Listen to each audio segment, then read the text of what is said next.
ഇടുക്കി മലങ്കര ഡാമിന്റെ 3 ഷട്ടറുകൾ കൂടി ഉയർത്തും. ഘട്ടം ഘട്ടമായി 1 മീറ്റർ വരെയാണ് ഷട്ടർ ഉയർത്തുക. അണക്കെട്ടിലെ ജലനിരപ്പ് ക്രമീകരിക്കാനാണ് നീക്കം. തൊടുപുഴ ആറിനും മൂവാറ്റുപുഴ ആറിനും തീരത്തുള്ളവർക്ക് ജാഗ്രതാ നിർദ്ദേശം നൽകിയിട്ടുണ്ട്. മുഹമ്മദ് ആഷിഖ് കൂടുതൽ വിവരങ്ങളുമായി. ആഷിഖ്, എന്താണ് ഇടുക്കിയിലെ സ്ഥിതി?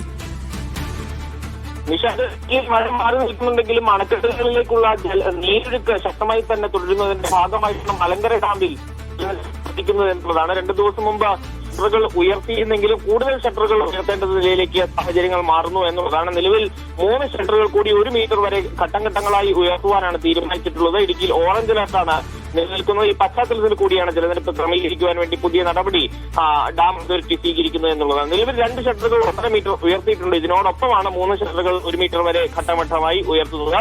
ഉയർത്തുന്നതിന്റെ ഭാഗമായി മലങ്കര ഡാമിലെ ജലം ഒഴുകിയെത്തുന്ന മൂവാറ്റുപുഴ തൊടുപുഴ ആറിന്റെ തീരത്തുള്ളവരോട് ജാഗ്രത പുലർത്തണമെന്ന് ജില്ലാ ദുരന്ത നിവാരണ അതോറിറ്റി അറിയിച്ചിട്ടുണ്ട്. നിഷാദ്. ശരി.